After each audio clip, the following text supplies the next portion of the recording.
Story time with Anu. ഇന്നൊരു uncomfortable ക്വസ്റ്റ്യനിലാണ് നമ്മൾ ഈ കോൺവെർസേഷൻ സ്റ്റാർട്ട് ചെയ്യുന്നത്. 1947 August 15 ഇന്ത്യ ബിക്കെയിം ഇൻഡിപെൻഡന്റ്.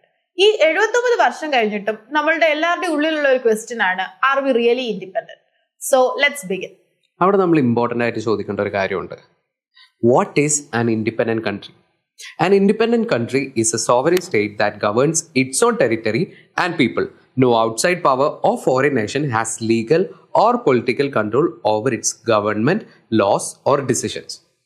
അങ്ങനെ നോക്കുമ്പോൾ ഒരു ലിമിറ്റ് വരെ നമ്മൾ ഇൻഡിപെൻഡൻ്റ് ആണല്ലേ. പക്ഷെ ഒരു സിറ്റിസൺ വൈസ് നോക്കുമ്പോൾ നമ്മൾ ശരിക്കും ഇൻഡിപെൻഡൻ്റ് ആണോ? ഒരു സിറ്റിസന്റെ പോയിന്റ് ഓഫ് വ്യൂവില് ആളുടെ ഒരു ഡേ ടു ഡേ ലൈഫ് എടുത്താൽ മാത്രമേ നമുക്ക് okay whether he or she is independent നമുക്ക് പറയാൻ പറ്റുള്ളൂ. ഇതിനെ നമുക്കൊരു ഇൻസിഡന്റ് വെച്ചിട്ട് സ്റ്റാർട്ട് ഓഫ് ചെയ്യാം. 1952 പണ്ഡിറ്റ് ജവഹർലാൽ നെഹ്റു നമ്മുടെ പ്രൈം മിനിസ്റ്റർ ആയിരുന്ന കാലം. അദ്ദേഹം സൻസദിലേക്ക് ഒരു യാത്ര പോവുകയാണ്. പെട്ടെന്ന് ക്രൗഡിൽ നിന്നൊരു ലേഡി പെട്ടെന്ന് വന്ന് അദ്ദേഹത്തിന്റെ കോളർ പിടിക്കുകയുണ്ടായി. എന്നിട്ട് ഫ്യൂ ക്വസ്റ്റ്യൻസ് ചോദിച്ചു. India got independent, he became the prime minister. എന്താണ് ഇതും കൊണ്ട് ജനങ്ങൾക്കൊരു നേട്ടം? ഇതാണ് ആ സ്ത്രീ ഉന്നയിച്ച ക്വസ്റ്റ്യൻ. അപ്പോൾ പെട്ടെന്ന് തന്നെ നെഹ്റു തിരിച്ചു പറഞ്ഞു, ഇന്ത്യയുടെ പ്രൈം മിനിസ്റ്ററിന്റെ കോളറിൽ പിടിച്ചിട്ട് പോലും ആരും റിയാക്ട് ചെയ്തില്ല. ആളുടെ ഒരു ക്വസ്റ്റ്യൻ ചോദിക്കാനുള്ള സ്പേസ് ഉണ്ടായി. ബ്രിട്ടീഷ് ഗവൺമെന്റ് ആയിരുന്നെങ്കിൽ നിങ്ങൾക്ക് ഈ ഒരു സ്പേസ് കിട്ടുമെന്ന്. ഒബ്വിയസ്ലി ഇത് ആരെയും പുഷ് ചെയ്യാൻ വേണ്ടി പറയുമല്ല, നേരെ പ്രൈം മിനിസ്റ്ററുടെ കോളറിൽ പിടിച്ച് ചോദ്യം ചോദിക്കണം എന്നല്ല പറയുന്നത്. ആ ഒരു സ്ത്രീയുടെ ആ ഒരു സമയത്ത് ആളുടെ വീട് പോയിരുന്നു, ഫാമിലി മെമ്പേഴ്സ്, ആളുടെ റിലേറ്റഡ് ആയിട്ടുള്ള ഒരുപാട് കാര്യങ്ങൾ നഷ്ടപ്പെട്ട ഒരു സാഹചര്യമാണ്. ആ ഒരു സാഹചര്യത്തിൽ ആൾ അങ്ങനെ ചോദിച്ചിട്ട് സർ നെഹ്റു വളരെ കാമായിട്ടാണ് ഉത്തരം കൊടുത്തത്. നിങ്ങൾ എങ്ങനെ ഇപ്പോൾ ബ്രിട്ടീഷ് ഗവൺമെന്റ് ആയിരുന്നെങ്കിൽ നിങ്ങൾക്ക് ഇതുപോലെ ഒരു പ്രൈം മിനിസ്റ്ററുടെ അടുത്ത്, ഒരു ദേശത്തിന്റെ അധിപൻ എന്ന് പറയുന്ന പോലെ പ്രൈം മിനിസ്റ്ററിന്റെ അടുത്ത് പോയിട്ട് ഇങ്ങനെ ചോദിക്കാൻ പറ്റുമായിരുന്നു എന്ന്. ഈ ഇൻസിഡന്റ് കൊണ്ട് നമ്മൾ മനസ്സിലാക്കേണ്ട ഒരു ക്വസ്റ്റ്യൻ കൂടിയുണ്ട്. നമുക്ക് ഇപ്പോൾ ഇങ്ങനെ ഒരു കോളർ പിടിക്കണം എന്നല്ല, ഒരു ക്വസ്റ്റ്യൻ ഉന്നയിക്കാനുള്ള ഒരു റൈറ്റ്സ് ഉണ്ടോ? ബിക്കോസ് നമ്മളിപ്പോ റീസെന്റ് കണ്ടു ജന്തർ മന്ദർ പ്രൊട്ടസ്റ്റ്. അത്രയും ഒരു മാസീവ് പ്രൊട്ടസ്റ്റ് വേണ്ടി വന്നു ഒരു നീറ്റ് ഇഷ്യൂ നമ്മുടെ പ്രൈം മിനിസ്റ്ററിലേക്ക് എത്തിക്കാൻ. So earlier independence and now are we really independent എന്നൊരു ക്വസ്റ്റ്യൻ ഈ ഒരു ഇഷ്യൂ നമുക്ക് വളരെ വാലിഡ് ആണ്. യെസ്, അതിലോട്ട് എനിക്ക് ആഡ് ചെയ്യാനുള്ള ഒരു പോയിന്റ് എന്ന് വെച്ചാൽ, ഇന്ത്യയിലെ പ്രൈം മിനിസ്റ്ററുടെ അടുത്ത് കണക്ട് ചെയ്യണമെങ്കിൽ ഒരു സ്ട്രക്ചേർഡ് ഡിജിറ്റൽ പോർട്ടലാണുള്ളത്. പ്രൈം മിനിസ്റ്ററിൻ്റെ അടുത്ത് ഒരു ഗ്രീവിയൻസ് പറയാനാണെങ്കിലും അല്ലെങ്കിൽ ഒരു സജഷൻ പറയാനാണെങ്കിൽ പോലും ഒരു സ്ട്രക്ചർഡ് ഡിജിറ്റൽ പോർട്ടൽ, അത് ഓട്ടോമേറ്റഡ് ട്രാക്കിംഗ് ബേസ്ഡ് സിസ്റ്റമാണ്. അതിൽ ഒരു basic time line for reply പറയുന്നത് 21 days ആണ്. ഇതേ സ്ഥലത്ത് നമ്മൾ UAE നോക്കുകയാണെങ്കിൽ UAE പാസ് ഉണ്ട്, അവരുടെ ആധാർ കാർഡ് പോലുള്ള UAE പാസിൽ കണക്ട് ചെയ്ത ആപ്പിലൂടെ നമുക്ക് ഡയറക്റ്റ് കാര്യങ്ങളും പ്രശ്നങ്ങളും എല്ലാം പറയാം. ഓക്കെ, അതിന് the PM also acts on direct public input. അത് കൂടാതെ ആളത്ര ഹെവി സെക്യൂരിറ്റിയിലോ ഒന്നുമല്ല നടക്കുന്നത്. ആളെടുത്ത് ഡയറക്റ്റ് ഇൻപുട്ടിൽ നമുക്ക് കാര്യങ്ങൾ പറയാം. പബ്ലിക് ക്യാമ്പയിൻസ് കണ്ടക്ട് ചെയ്യുന്നുണ്ട്. ഇനി US നോക്കുകയാണെങ്കിൽ US public messages are processed by correspondence staff. പിന്നെ direct access is heavily filtered. Obviously direct access filtered ആയിരിക്കും. അതേ സ്ഥലത്ത് UK നോക്കുകയാണെങ്കിലോ, UK local constituents can meet the PM in person during local parliamentary office hours. Surgeries എന്ന് പറഞ്ഞൊരു time അവിടെ like ഒരു particular hours കൊടുക്കുന്നുണ്ട് ലോക്കൽസിന് ഡയറക്റ്റ് അല്ലെങ്കിൽ സിറ്റിസൺസിന് ഡയറക്റ്റ് മീറ്റ് ചെയ്യാൻ വേണ്ടിയിട്ട്. ഇനി ഇതേ സാധനം ഐസ്ലാൻഡ് അല്ലെങ്കിൽ സ്വിറ്റ്സർലാൻഡിൽ നോക്കുവാണെങ്കിൽ സ്മോൾ പോപ്പുലേഷൻ ആണ്, അത്ര ഹെവി സെക്യൂരിറ്റിയിലല്ല, പബ്ലിക് ട്രാൻസ്പോർട്ടിലാണ് യാത്ര ചെയ്യുന്നത്, അവിടെയും ഇന്ററാക്ഷൻ ആക്സസിബിൾ ആണ്. ഇന്ത്യയിൽ മാത്രമാണ് നമുക്കൊരു ഗ്രീവൻസ് അറിയിക്കണമെങ്കിൽ ഇത്രയും ഹെവി സ്ട്രക്ചേഴ്സ് ഉള്ളത്. ഇപ്പൊ നമ്മൾ ഇത്രയും കൺട്രീസിനെ പറ്റി സംസാരിച്ചു. ഇതിന്റെ ഒരു കമ്പാരിസൺ നോക്കുവാണെങ്കിൽ ഇന്ത്യയുടെ ആണ് ഇത്രയും കോംപ്ലിക്കേറ്റഡ് ആയിട്ടുള്ള ഒരു പ്രോസസ്. ബാക്കിയെല്ലാം കുറച്ചും കൂടെ ഈസിലി ആക്സസിബിൾ ആണ്. ആളുകളുടെ കാര്യങ്ങൾ കേൾക്കാൻ ലൈക്ക് റൂളിംഗ് പവർ എപ്പോഴും കുറച്ചും കൂടി ഓപ്പൺ ആണ്. നമുക്കിതിൽ ഏറ്റവും വലിയ എക്സാമ്പിൾ എടുക്കുന്ന കാര്യം ഇന്ത്യയിൽ ഇപ്പം നമ്മുടെ പ്രധാനമന്ത്രി വന്നിട്ട് 12 years ആയി. 12 years ഓഫ് സർവീസ്. ഇതിന്റെ ഇടയ്ക്ക് ഒരു വട്ടം പോലും ഒരു പ്രസ് മീറ്റോ ഒരു പ്രസ് കോൺഫറൻസോ ഒന്നും കണ്ടക്ട് ചെയ്തിട്ടില്ല. ബിക്കോസ് മീഡിയ എന്ന് പറയുന്നത് ഓൾവേസ് നമ്മുടെ ഒരു കണ്ണാണ്, ജനങ്ങളുടെ കണ്ണായിട്ടാണ് ആക്ട് ചെയ്യുന്നത്. ആ ഒരു പ്രസ് കോൺഫറൻസ് പോലും ഒരു അങ്ങനെ ഒരു ഓപ്പർച്യൂണിറ്റി പോലും ഇതുവരെ നടത്തിയിട്ടില്ല. ഈവൻ ദോ നമ്മുടെ ഫോർമർ പ്രൈം മിനിസ്റ്റർ പോലും പ്രസ് കോൺഫറൻസസ് നടത്തിയിട്ടുണ്ട്. ലൈക്ക് ജനങ്ങളുടെ ആവശ്യങ്ങൾ അറിയാനും ഒരു ഓപ്പർച്യൂണിറ്റി ആള് കൊടുത്തിട്ടുണ്ട്. ബട്ട് നമ്മുടെ കറന്റ് പ്രധാനമന്ത്രി അങ്ങനെ ഒരു സ്ക്രിപ്റ്റഡ് സ്പീച്ച് അല്ലാണ്ട് ഒരിക്കലും ജനങ്ങൾക്ക് ഒരു ഓപ്പർച്യൂണിറ്റി നൽകിയിട്ടില്ല എന്താണ് അവരുടെ ആവശ്യം എന്ന് ഉന്നയിക്കാൻ വേണ്ടിയിട്ട്. അതായത് ഇവിടെ നമ്മൾ ഉദ്ദേശിക്കുന്ന ഒരു ചെറിയ കാര്യം മാത്രമാണ്. ഒരു പ്രൈം മിനിസ്റ്ററിനായിട്ട് ഡയറക്റ്റ് സംസാരിക്കാനുള്ള ഒരു ഓപ്പർച്യൂണിറ്റി നമ്മൾ ഓഡിയൻസിന് ഇപ്പോഴത്തെ ഒരു സിറ്റുവേഷനിൽ കിട്ടിയിട്ടുണ്ടോ? നിങ്ങളുടെ അഭിപ്രായം എന്താണെന്ന് താഴെ കമന്റ് ചെയ്യും. അപ്പൊ ഈ പറഞ്ഞതിലോട്ട് ഞാനൊരു പോയിന്റും കൂടെ ആഡ് ചെയ്യണം. അതായത് ഇപ്പൊ ജന്തർ മന്തർ ഇഷ്യൂ നടന്നു. എല്ലാവരും നമ്മുടെ ഇന്ത്യയിലുള്ള ഒട്ടുമിക്ക ആൾക്കാർ ഇതിനെക്കുറിച്ച് അറിഞ്ഞതാണ്. അത്രയും മാസീവ് പ്രൊട്ടസ്റ്റ് ആയിരുന്നു. ഇത് എത്രത്തോളം മെയിൻ സ്ട്രീമിലുള്ള TV ചാനൽസ് റിപ്പോർട്ട് ചെയ്തിട്ടുണ്ട്, അതിനെക്കുറിച്ച് ഡിസ്കസ് ചെയ്തിട്ടുണ്ട്. ഒരു ചെറിയ കാര്യം നടന്നാൽ പോലും ഒരു പാനലിനെ വിളിച്ചിരുത്തി അതിൻ്റെ ഒരു ഡിബേറ്റ് നടക്കുന്നതാണ്. അത് നമ്മൾ ഈ ഒരു ഇഷ്യൂവിനെ കുറിച്ച് എത്ര ചാനൽസ് ഡിസൈഡ് ചെയ്തിട്ടുണ്ട്, അല്ലെങ്കിൽ എത്ര ചാനൽസ് പറഞ്ഞിട്ടുണ്ട്? നമുക്കിതിനെ ഫുള്ളി ഡിനൈ ചെയ്യാൻ പറ്റത്തില്ല. ലൈക്ക് അവര് ഒന്നും റിപ്പോർട്ട് ചെയ്തിട്ടില്ല. ബട്ട് ബിറ്റ്സ് ആൻഡ് പീസസ്, ഒരിക്കലും ഒരു ട്രൂ വാർത്ത എന്താണ് അവിടെ നടക്കുന്നത് നമ്മൾ ഡെഫിനറ്റ്ലി അറിഞ്ഞത് കുറെ ഓൺലൈൻ മീഡിയാസിന്റെ കുറച്ച് ന്യൂസും കുറച്ച് ലൈക്ക് ജെൻസി ആളുകളുടെ പ്രൊട്ടസ്റ്റ് മെത്തേഡ്സ് ഒക്കെ കണ്ടിട്ട് മാത്രമാണ് നമ്മൾ അവിടെ വാട്ട് ഈസ് ഹാപ്പനിങ് എന്ന് അറിഞ്ഞത്. ബട്ട് ഒരിക്കലും ഒരു TV ചാനലിൽ നിന്ന് കിട്ടിയ ഒരു ബിറ്റ്സ് ഓഫ് പീസസിലല്ല നമ്മൾ ഈ ന്യൂസ് എന്താണെന്ന് അറിഞ്ഞത്. അങ്ങനെ വെച്ച് നോക്കുമ്പോൾ ഫുള്ളി ഡിനൈൽ ചെയ്യാൻ പറ്റത്തില്ല. Like they didn't do, but അവർ ചെയ്തിട്ടുമില്ല. അതെ, വലിയൊരു ഇഷ്യൂ ആയിരുന്നു. അതിനെ സോഷ്യൽ മീഡിയ എടുത്തു വെക്കേണ്ട രീതിയിൽ വലിയ രീതിക്ക് എടുത്തു വെച്ചു. എന്നാൽ TV ചാനൽസ് അത്രയും എടുത്തു വെച്ചിട്ടില്ല. അപ്പോ എന്റെ ചോദ്യം വളരെ സിമ്പിൾ ആണ്. Who decides what goes on the media? അതെ, ഇത്രയും ഇൻഡിപെൻഡന്റ് ആയ ഒരു കൺട്രി മീഡിയയിൽ എന്ത് പോകണമെന്ന് തീരുമാനിക്കുന്നത് ആരാണ്? Do they really have freedom to choose? Do comment below. ഇപ്പൊ ഇൻഡിപെൻഡൻസ് പറഞ്ഞുകൊണ്ട് ഒരു പോയിന്റും കൂടെ ആഡ് ചെയ്യണം ഞാൻ.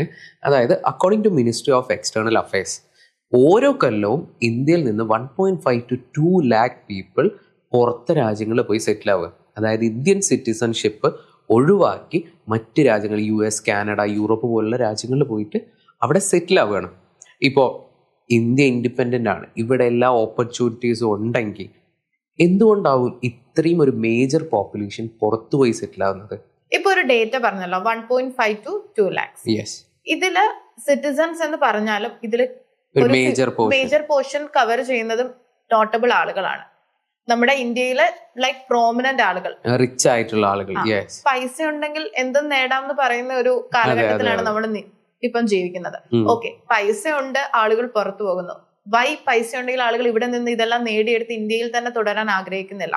എന്തുകൊണ്ട് അവർ പുറത്തു പോകുന്നു? ബിക്കോസ് പൈസ ഉണ്ടെങ്കിൽ പോലും ഇവിടെ ഈവൻ ഇൻഡിപെൻഡന്റ് ആണെങ്കിൽ പോലും പല കാര്യം ഇപ്പോഴും ലാക്ക് ചെയ്യുന്നുണ്ട്. അതുകൊണ്ടാണ് പുറത്തേക്ക്. ഇതിനെ വേണമെങ്കിൽ നമുക്ക് മുന്നേ പറഞ്ഞൊരു പോയിന്റുമായിട്ട് കണക്ട് ചെയ്യാം. ലൈക്ക് ഈസിലി ആക്സസിബിൾ ആണ് പ്രൈം മിനിസ്റ്ററുമായിട്ട് സംസാരിക്കാൻ ഒരു പോയിന്റ് നമ്മൾ മുന്നേ പറഞ്ഞു. നമ്മുടെ നാട്ടിൽ അങ്ങനെ ഒരു ഓപ്ഷൻ ഇല്ല. ഈവൻ ദോ പുറത്ത് അങ്ങനെ ഒരു ഓപ്ഷൻ ഉണ്ട്. മേ ബി ഇതൊക്കെ ഒരു റീസൺ ആയിരിക്കും. ലൈക്ക് എന്തെങ്കിലും പെട്ടെന്ന് ഒരു അത്യാവശ്യം വരുമ്പം ലീഡേഴ്സ് ഉണ്ട് അവരുടെ കാര്യങ്ങൾ ചെയ്യാന്നുള്ള ഒരു അഷ്വറൻസ് പുറത്തെ രാജ്യത്തെ ആളുകൾ കൊടുക്കുന്നുണ്ട്.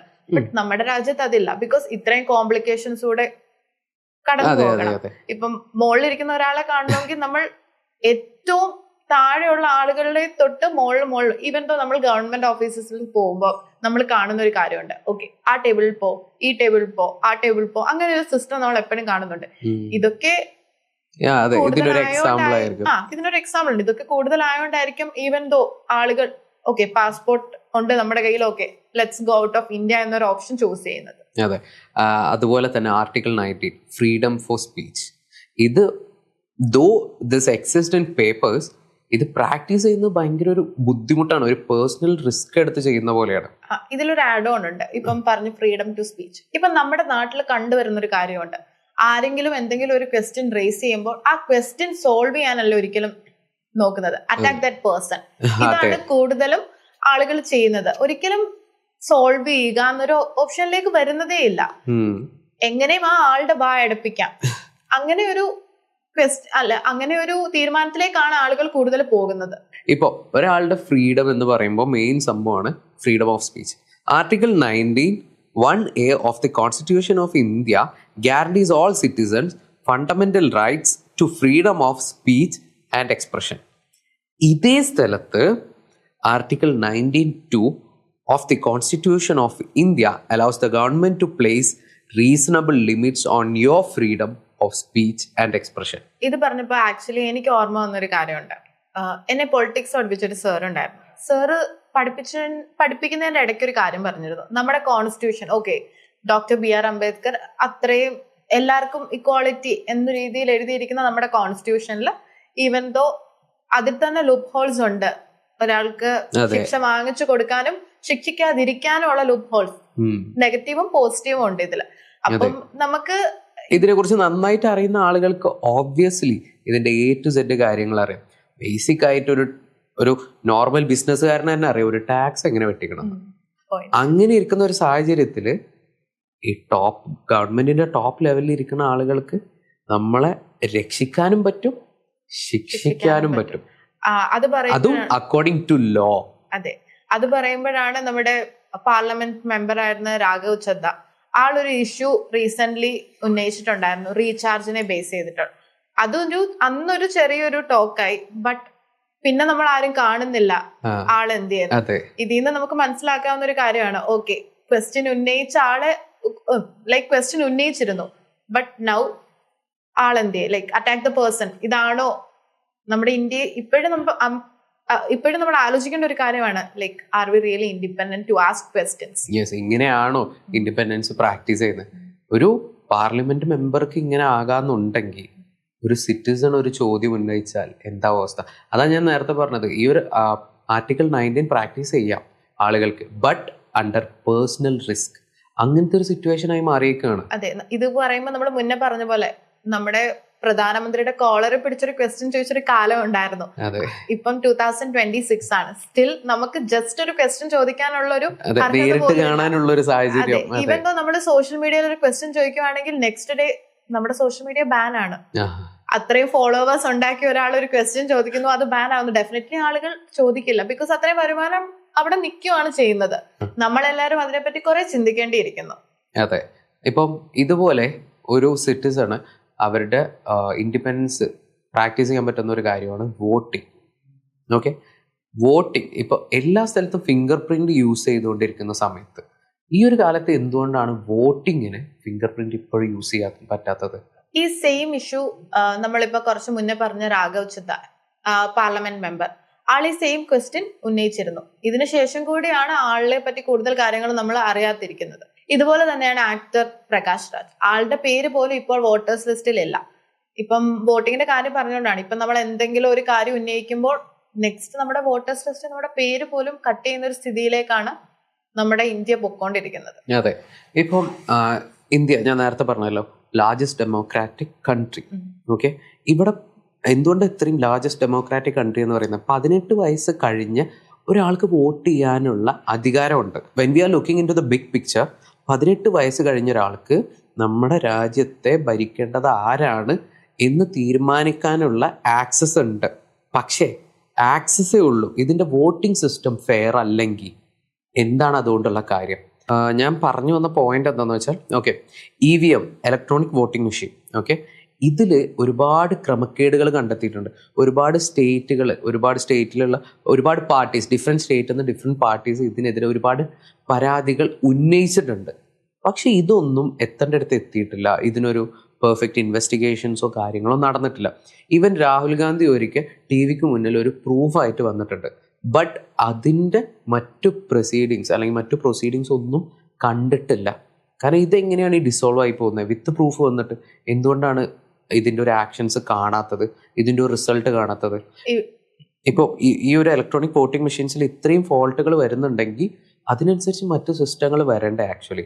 ഇപ്പൊ ഈ പറഞ്ഞതിൽ നിന്ന് നമുക്കൊരു കാര്യം മനസ്സിലാക്കാം. ക്വസ്റ്റ്യൻസ് മാത്രം ഓക്കെ ചില ആളുകൾ പറയുന്നുണ്ട്, പക്ഷെ ഇതുവരെ ഇതിനൊന്നും ഒരു സൊല്യൂഷൻസ് വന്നിട്ടില്ല. ഇപ്പം വോട്ടിങ്ങിന്റെ കാര്യം പറഞ്ഞു, ഈവൻ ദോ മൾട്ടിപ്പിൾ ആളുകൾ വോട്ട് ചെയ്യുന്നു, വോട്ടേഴ്സ് ലിസ്റ്റ് പേരില്ലാത്തവർ വോട്ട് ചെയ്യുന്നു.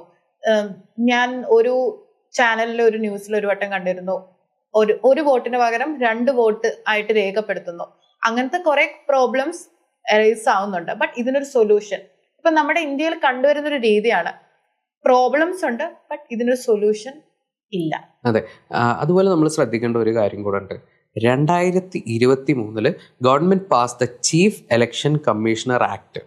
ഓക്കെ, അതായത് ഇലക്ഷൻ കമ്മീഷണർ എന്ന് പറയുമ്പോൾ ഒരു ഗെയിമിൻ്റെ റെഫറിയാണ്, ആളാണ് കംപ്ലീറ്റ് തീരുമാനിക്കുന്നത്. പക്ഷേ ഈ ഒരു ലോയിൽ സംഭവിച്ചത് എന്താ വെച്ചാൽ, this remove the chief justice of India from the panel that picks election commissioners.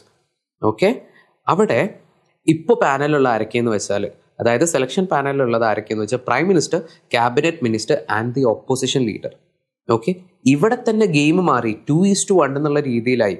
Okay, ആ റെഫറിയെ ഇതുപോലെ ഒരു ഫോൾട്ടി ആയിട്ടുള്ള ഒരു ലെവൽ അല്ലെങ്കിൽ ആ റേഷ്യോ ക്ലിയർ അല്ലാതിരിക്കുവാണെങ്കിൽ എങ്ങനെയാണ് ബാക്കി സിസ്റ്റം ക്ലിയർ ആയിട്ട് റൺ ആവുക?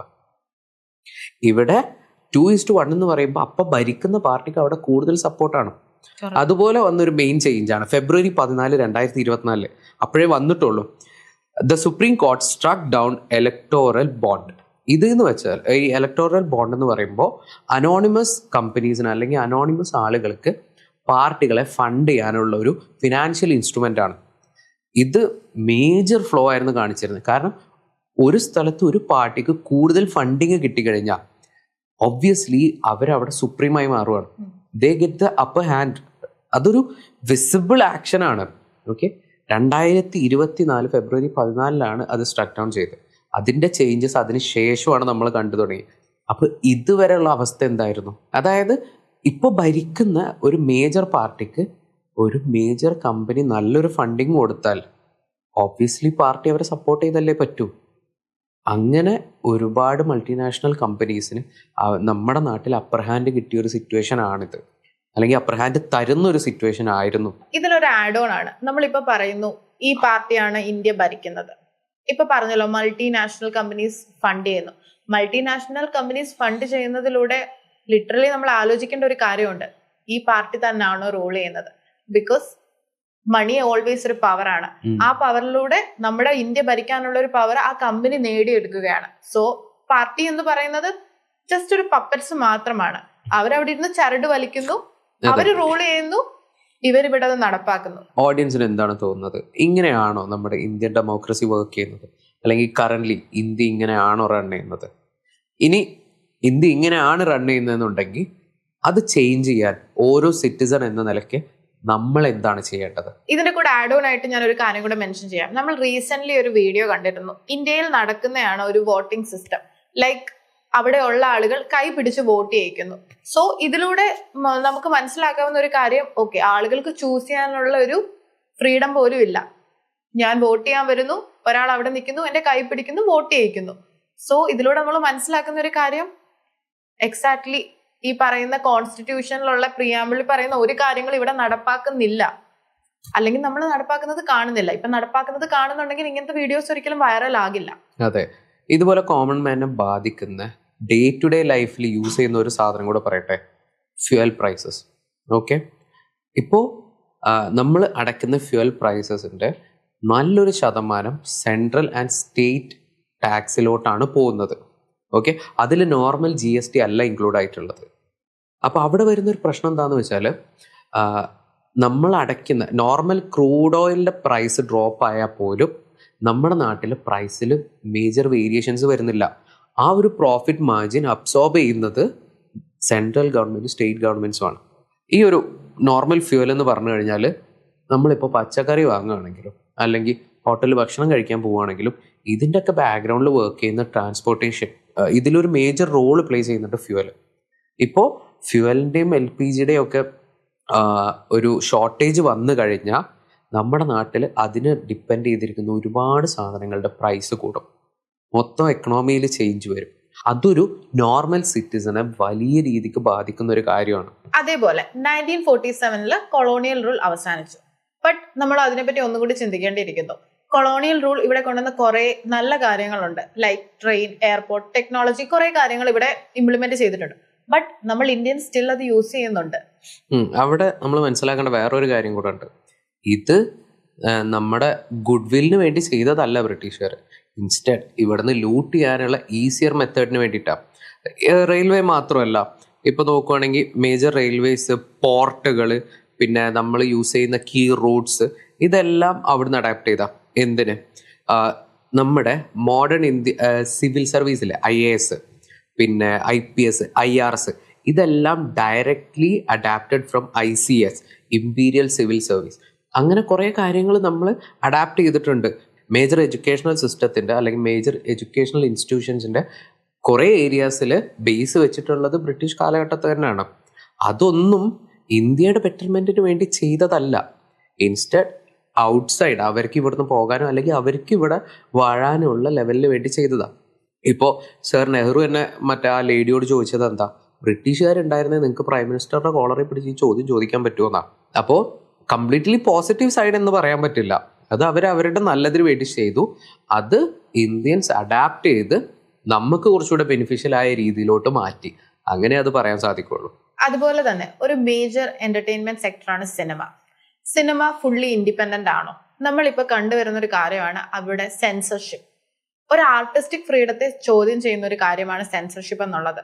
ഇപ്പം ഏതെങ്കിലും ഒരു പൊളിറ്റിക്കൽ പാർട്ടി അല്ലെങ്കിൽ ഒരു പൊളിറ്റിക്കൽ ലീഡർ അല്ലെങ്കിൽ ഇന്ത്യയിൽ നടക്കുന്ന എന്തെങ്കിലും ഒരു കറന്റ് റെലവന്റ് ഇഷ്യൂനെ പറ്റി സംസാരിച്ചോ, ആ മൂവിന്ന് അതിനെ കട്ട് ചെയ്ത് കളയും. നമുക്ക് കുറെ റെലവന്റ് എക്സാമ്പിൾ ഉണ്ട്. എക്സാമ്പിൾ എമ്പുരാൻ നമ്മൾ എല്ലാരും കണ്ടു. ഒരു 15 days കഴിഞ്ഞപ്പോൾ നമുക്ക് അതിന്റെ ഒറിജിനൽ മൂവി കാണാൻ പറ്റില്ല. ബിക്കോസ് 15 days അവർക്കത് എടുത്ത് കളയേണ്ടി വന്നു. ഇതെന്ന് പറയുന്നത് ശരിക്കും ഒരു ആർട്ടിസ്റ്റിക് ഫ്രീഡത്തെ ചൂഷണം ചെയ്യുകയാണ്. അതെ, അവിടെ നമ്മൾ ആലോചിക്കേണ്ട ഒരു കാര്യമുണ്ട്. ഈ ഒരു സെൻസർഷിപ്പ് കൊണ്ടുവന്നത് ബ്രിട്ടീഷ് ടൈമിലാണ്. ഓക്കെ, ബ്രിട്ടീഷ് റൂളിംഗ് ടൈമിലാണ്. അവിടെ അവർ കൊണ്ടുവന്നത് ബ്രിട്ടീഷ് റൂളിംഗ് പാർട്ടിക്കെതിരെ നമ്മുടെ നാട്ടിൽ നിന്ന് എന്തെങ്കിലും അധിക്ഷേപങ്ങൾ ഉണ്ടെങ്കിൽ അത് കട്ട് ചെയ്ത് കളയാനാണ്. ആ ഒരു സിസ്റ്റം അത് തന്നെയാണ് ഇപ്പോഴും ഫോളോ ചെയ്യുന്നത്. ഇപ്പം റീസെൻ്റ്ലി ഇറങ്ങുന്ന ഒരുപാട് സിനിമ, ഇപ്പം എമ്പുരാനിൽ പറഞ്ഞ പോലെ തന്നെ എമ്പുരാനിൽ ഒരു മേജർ പോർഷൻ കട്ട് ചെയ്ത് ഒഴിവാക്കിയിട്ടാണ്, അതായത് ഇറങ്ങി 15 ദിവസം കഴിഞ്ഞ് കട്ട് ചെയ്ത് ഒഴിവാക്കിയിട്ടാണ് അത് വീണ്ടും ഡിസ്പ്ലേ ചെയ്യുന്നത്. ആ സമയത്ത് ഇവിടെ മതത്തിൻ്റെ കാര്യം പറഞ്ഞിട്ടാണ് ഒരുപാട് പോർഷൻ കട്ട് ചെയ്യുന്നത്. വേറൊരു കാര്യം നമ്മൾ നമ്മൾ ശ്രദ്ധിക്കേണ്ടത് എന്താണെന്ന് വെച്ചാൽ സെൻസർഷിപ്പ് ഗ്ലോബലി ഉണ്ട്. പക്ഷേ അതിൻ്റെ സോൾ പേർപ്പസ് എന്ന് പറയുന്നത് ഈ പടം ഏത് സർട്ടിഫിക്കറ്റിൽ വരുന്നതാണ്, UA ആണോ UAA ആണോ അല്ലെങ്കിൽ ഏത് ഓഡിയൻസ് ആണ് ഇത് കാണേണ്ടത്, അതിന് സർട്ടിഫൈ ചെയ്യാൻ മാത്രമാണ് സെൻസർഷിപ്പ് യൂസ് ചെയ്യുന്നത്. എന്നാൽ നമ്മുടെ നാട്ടിൽ ഒരു മേജർ ഫിൽട്രേഷൻ പ്രോസസ്സിനാണ്. അവിടെ അധികാരത്തിലിരിക്കുന്ന ആളുകൾ എന്ത് തീരുമാനിക്കുന്നോ അത് മാത്രം ജനങ്ങളെ കണ്ടാൽ മതി. അവിടെ ഒരു ആർട്ടിസ്റ്റിന്റെ ഫ്രീഡം എല്ലാം നശിപ്പിക്കുകയാണ്. അതുപോലെ തന്നെ ഇപ്പൊ റിലീജിയന്റെ കാര്യം പറഞ്ഞു. ഇപ്പൊ റീസെന്റ് ഒരു മൂവി ഇറങ്ങിയുണ്ടായി, ജാനകി വേഴ്സസ് സ്റ്റേറ്റ്. അതിൽ വന്ന ഒരു ഇഷ്യൂ എന്ന് പറയുന്നത് ജാനകി എന്ന് പറയുന്ന പേര് സീതാദേവിയുടെ വേറൊരു പേരാണ്. സോ ആർട്ടിസ്റ്റിക് ഫ്രീഡത്തിൽ റിലീജിയൻ കൂട്ടിക്കൊണ്ടുവരികയാണ് ചെയ്തുകൊണ്ടിരിക്കുന്നത്. എന്തുകൊണ്ട് ബ്രിട്ടീഷേഴ്സ് സെൻസർഷിപ്പ് യൂസ് ചെയ്തു എന്ന് വെച്ചാൽ അവരുടെ കാര്യങ്ങൾ കൂടുതൽ സ്പ്രെഡ് ആകണ്ട എന്നുള്ള ഒരു കാര്യത്തിൽ മാത്രമാണ് അവർ സെൻസർഷിപ്പ്, അതായത് അവരുടെ മോശമായി ചെയ്ത കാര്യങ്ങൾ കൂടുതൽ സ്പ്രെഡ് ആവാതിരിക്കാൻ. ബട്ട് നമ്മുടെ ഇന്ത്യൻ ഗവൺമെന്റിന്റെ അല്ലെങ്കിൽ ഇന്ത്യയിൽ നടക്കുന്ന കാര്യങ്ങൾ നമ്മുടെ ജനങ്ങൾ അറിയണ്ട എന്നുള്ള രീതിയിലാണ് ഇവിടെ സെൻസർഷിപ്പ് വർക്കിംഗ് ഉള്ളത്. ഇപ്പം നമ്മൾ മുന്നേ പറഞ്ഞ പോലെ JSK, അതിലൊരു റിലീജിയൻ പെർസ്പെക്റ്റീവ് എന്തിനു കൊണ്ടുവരുന്നു. ഇപ്പൊ റീസെന്റ് അങ്ങനെ കുറെ പടങ്ങളുണ്ട്. ഇപ്പം ഒരു പടം ഉണ്ടായിരുന്നു, ഒരു ഭാരത സർക്കാർ ഉൽപ്പന്നം. ജസ്റ്റ് ആ ഒരു പേര് മാത്രമാണ് മെൻഷൻ ചെയ്തിരുന്നത്. ഈവൻ ആ മൂവിയിൽ പോലും ഒരു ലൈക്ക് പൊളിറ്റിക്കൽ പരമായിട്ടുള്ള വലിയ കാര്യങ്ങൾ അതിലില്ല. എന്നിട്ട് പോലും ആ പേരിനെ മാറ്റണം എന്നൊരു സെൻസർഷിപ്പ് കാര്യം വന്നു. അപ്പം നമ്മുടെ ഈവൻ മൂവിയിൽ എന്തിന്, ബിക്കോസ് മൂവി ഒരു ആർട്ടാണ് കുറെ ആളുകളുടെ, എന്തിന് മൂവിയിൽ മാത്രമല്ല എന്തിനാണ് ഈ സെൻസർഷിപ്പ്? ആവശ്യമുള്ള കാര്യങ്ങൾ ഓക്കെ കട്ട് ചെയ്ത്, ജനങ്ങൾക്ക് ഹാം ആയിട്ടുള്ള കാര്യങ്ങൾ കട്ട് ചെയ്ത് റിമൂവ് ചെയ്യുന്നതിനോട് നമുക്ക് യോജിക്കാം. ബട്ട് അല്ലാണ്ട് ഉള്ള കാര്യങ്ങൾ എന്തിനാണ്, മതം അങ്ങനത്തെ കാര്യങ്ങൾ എന്തിനാണ് ഇൻക്ലൂഡ് ചെയ്യുന്നത്? ബിക്കോസ് മതം എന്ന് പറയുന്ന ഒരു പവർഫുൾ വെപ്പൺ ആണ് ഇവിടെ ആളുകളെ ഡിവൈഡ് ആൻഡ് റൂൾ എന്നൊരു രീതിയിലേക്ക് കൊണ്ടുവരാൻ. സോ ഐ തിങ്ക് നമ്മുടെ ഗവൺമെന്റ് അതായിരിക്കും, അല്ലെങ്കിൽ നമ്മുടെ സോഷ്യൽ സ്ട്രക്ചർ അതായിരിക്കും യൂസ് ചെയ്യുന്നത്. യെസ്, ഇവിടെ നമ്മൾ ചിന്തിക്കേണ്ട ഒരു കാര്യം കൂടെ ഉണ്ട്. ഇപ്പോഴാണ് കുറച്ചും കൂടെ സ്ക്രൂട്ടനൈസ് ചെയ്തിട്ടുള്ള സെൻസർഷിപ്പിനെ. കുറച്ച് മുന്നേ PK, പിന്നെ ഫന, അതുപോലെ തന്നെ ഒരു ഓൾഡ് മൂവി ഉണ്ടായിരുന്നു ലൈക് ദീം തരികിടതും. ഈ മൂവീസ് എല്ലാം ഇറങ്ങിയ ഒരു സമയമുണ്ട്. ഇപ്പൊ PK ഇറങ്ങുവാണെങ്കിൽ എന്താ അവസ്ഥ? സെൻസർഷിപ്പ് എത്ര ഭാഗം മൂവി ഡിലീറ്റ് ചെയ്യേണ്ടി വരുമോ? എന്താവും അവസ്ഥ വരിക? ഡെഫിനറ്റ്ലി PK ഒക്കെ ഒരു വലിയ റിലീജിയസ് ഇഷ്യൂനെ പറ്റിയാണ് സംസാരിക്കുന്നത്. ഈവൻ തോന്നുന്നു നമ്മൾ സംസാരിക്കണം ആക്ച്വലി, എന്തിന് ആൾദൈവങ്ങൾ നമ്മുടെ നാട്ടിൽ വേണം. അതെ, അവിടെ ഒരു ജെന്യുവിൻ ആയിട്ടുള്ള ഒരു ചോദ്യമാണ് അവിടെ ചോദിച്ചിട്ടുള്ളത്. പക്ഷെ ഇപ്പോ അത് ഇറങ്ങുവാണെങ്കിൽ ഇത് വേറെ തന്നെ ഒരു സിനാരിയോ ആയി മാറും. ഇപ്പം ഇറങ്ങുവാണെങ്കിൽ ആക്ച്വലി ഇത് ഇറങ്ങുന്നില്ല, ഇറങ്ങാൻ വേണ്ടി സമ്മതിക്കത്തില്ല നമ്മുടെ censorship board and what ever people അതിന്റെ ബിഹൈൻഡിലുള്ളവർ. അതെ, ഇപ്പം നിങ്ങൾക്ക് ഇതുപോലെ തോന്നിയിട്ടുള്ള മൂവീസ് ഏതൊക്കെയാണെന്ന് താഴെ കമന്റിൽ മെൻഷൻ ചെയ്യും. അതുപോലെ ഇപ്പോൾ പുറത്ത് കുറേ ഡയറക്ടേഴ്സ്, കുറേ ഇന്റർനാഷണൽ ഡയറക്ടേഴ്സ് അവരുടെ ഒരുപാട് മൂവീസ് ഇന്ത്യയിൽ ഇറക്കില്ലെന്ന് പറഞ്ഞിട്ടുണ്ട്. അതിനൊരു റീസൺ സെൻസർഷിപ്പാണ്. അതായത് ഡയറക്ടേഴ്സ് പറഞ്ഞ എന്താണെന്ന് വെച്ചാൽ, ഇങ്ങനെ സെൻസർ ചെയ്യുവാണെങ്കിൽ മൂവി ഞാൻ ഇറക്കില്ല, അത്രയധികം കട്ടുകളാണ് അവർ പറഞ്ഞിട്ടുള്ളത്. ഇതുപോലെ നിങ്ങൾക്ക് പുറത്ത് കണ്ടൊരു മൂവി നമുക്ക് ഇവിടെ ഇന്ത്യയിൽ ഇറങ്ങിയ നന്നായിരുന്നു, അതുപോലെ ഇന്ത്യയിൽ ഇറങ്ങിയിരുന്നെങ്കിൽ എന്ന് തോന്നുന്ന കുറച്ച് മൂവീസ് ഏതൊക്കെയാണെന്ന് ഒന്ന് കമന്റിൽ മെൻഷൻ ചെയ്യണേ. ഓക്കെ, റീസെന്റ് നമ്മളിപ്പം സെൻസർഷിപ്പിനെ പറ്റി സംസാരിച്ചു. അതുപോലെ തന്നെ റീസെന്റ് ഒരു കാര്യം നടക്കുകയുണ്ടായി. ഈ മൂവി സെൻസർഷിപ്പിന് മുന്നേ എന്തുകൊണ്ട് സ്ക്രിപ്റ്റ് സെൻസർ ചെയ്തുകൂടാ, അങ്ങനെ ഒരു ഓപ്ഷൻ ഡയറക്ടേഴ്സ് മുന്നോട്ട് വെച്ചു. ബിക്കോസ് അത്രയും ആളുകളുടെ ഒരു വലിയ ഒരു വർക്കാണ് ഒരു മൂവി. അതിനെ ലാസ്റ്റിൽ അത്രയും കട്ട് ചെയ്ത് കൊണ്ടുവരുന്നതിൽ ബെറ്റർ ഓക്കെ സ്ക്രിപ്റ്റിൽ തിരുത്തുകൾ കൊണ്ടുവരിക. പക്ഷെ നമ്മൾ ഈ കാര്യം പറയുമ്പോഴും നമ്മൾ ആലോചിക്കേണ്ട ഒരു കാര്യമുണ്ട്, ഇവിടെ തിരുത്തുമ്പോഴും അവർക്ക് വേണ്ടാത്ത കാര്യമല്ലേ മായ്ച്ചു കളയുന്നത്. യെസ്, ഫ്രീഡം ടു എക്സ്പ്രഷൻ അതാണ് അവിടെ നിഷേധിക്കപ്പെടുന്നത്. പക്ഷെ ഇതൊന്നും അല്ലെങ്കിലും നമ്മൾ ചിന്തിക്കേണ്ട വേറൊരു കാര്യമുണ്ട്. ഇന്ത്യ കുറെ കാര്യങ്ങളിൽ ഇൻഡിപെൻഡന്റ് ആണ്. അതായത് ഫോർ എക്സാമ്പിൾ ISRO ഉണ്ട്. ചന്ദ്രയാൻ 3 മൂണിന്റെ സൗത്ത് പോളിൽ ലാൻഡ് ചെയ്തു. ഓക്കെ, അതുപോലെ UPI എന്ന് പറഞ്ഞാൽ ഹ്യൂജ് അച്ചീവ്മെന്റ് ആണ്. നമ്മൾ പുറത്തുള്ള ട്രാൻസാക്ഷൻ കമ്പനീസിന് ഡിപ്പെൻഡ് ചെയ്തല്ല നിൽക്കുന്നത്. ഇന്ത്യക്ക് സ്വന്തമായിട്ട് home grown digital financial infrastructure ഉണ്ട്. അതുപോലെ നമ്മൾ ശ്രദ്ധിക്കേണ്ട വേറൊരു കാര്യമുണ്ട്, ബ്രിട്ടീഷ് റൂളിന് ശേഷം ഒരുപാട് കൺട്രീസ് ബ്രിട്ടീഷ് റൂളിൽ നിന്ന് രക്ഷപ്പെട്ടു. പക്ഷേ അതിൽ മേജർ പാർട്ടും പിന്നീട് മറ്റ് മിലിറ്ററി ഡിക്റ്റേറ്റർഷിപ്പിലോട്ട് സറണ്ടർ ചെയ്യേണ്ട ഒരു അവസ്ഥ വന്നു. പക്ഷെ നമ്മൾ ഇന്ത്യ അങ്ങനെയല്ല, വി ആർ സ്റ്റിൽ ഡെമോക്രാറ്റിക്. അത് നമ്മുടെ ഒരു സിസ്റ്റത്തിൻ്റെ പവർ തന്നെയാണ്. അതുകൊണ്ടാണ് ഇപ്പോഴും ഡെമോക്രാറ്റിക് ആയിട്ട് നിൽക്കുന്നത്. അതുപോലെ ഒരുപാട് ബിസിനസ് ഇപ്പം ഡിപ്പെൻഡൻറ്റ് ഓൺ ഇന്ത്യയാണ്.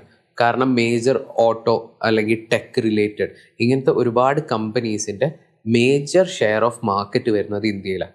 അപ്പോൾ ഒറ്റയടിക്ക് നമ്മുടെ കട്ട് ഓഫ് ചെയ്യാനുള്ള ഒരു ഓപ്ഷൻ ഇല്ല. ഇപ്പം നമ്മൾ പറഞ്ഞു ഇന്ത്യ ഒരു ഡെമോക്രാറ്റിക് കൺട്രി ആണെന്ന്. നമ്മളിപ്പം ഒരു ഫീമെയിൽ പെർസ്പെക്റ്റീവ് നമുക്കൊരു കാര്യങ്ങൾ ഒന്ന് ചിന്തിച്ച് നോക്കാം. ശരിക്കും ഇവിടെ ഒരു ഫ്രീഡം ടു ചൂസ് അല്ലെ ഫ്രീഡം ടു സ്പീക്ക്, നമുക്ക് ഫ്രീഡം ടു എക്സ്പ്രസ്, ഇതിനുള്ള ശരിക്കും ഉള്ള ഒരു റൈറ്റ് ഉണ്ടോ? ഇപ്പം നമ്മുടെ കോർട്ട് ഒരു ഫ്യൂ സ്റ്റേറ്റ്മെന്റ് ഇറക്കുകയുണ്ടായി. അതിലൊരു മേജർ സ്റ്റേറ്റ്മെന്റ് ആണ് മാരിറ്റൽ റേപ്പ് എന്ന് പറയുന്നത് ഒരു റേപ്പ് അല്ല. ആക്ച്വലി കൺസെന്റ് ഒരു ഇമ്പോർട്ടന്റ് ആയിട്ടുള്ള ഒരു കാര്യമാണ്. ബട്ട് കോർട്ട് പറഞ്ഞത് നോ, മാരിറ്റൽ റേപ്പ് എന്ന് പറയുന്നത് അതിനെതിരെ കേസ് എടുക്കാൻ പറ്റില്ല, റേപ്പായിട്ട് കൺസിഡർ ചെയ്യുന്നില്ല. ആക്ച്വലി ഒരു ഇൻഡിപെൻഡന്റ് കൺട്രിയിൽ ഈ ഒരു സ്റ്റേറ്റ്മെന്റ് വാലിഡ് ആണോ?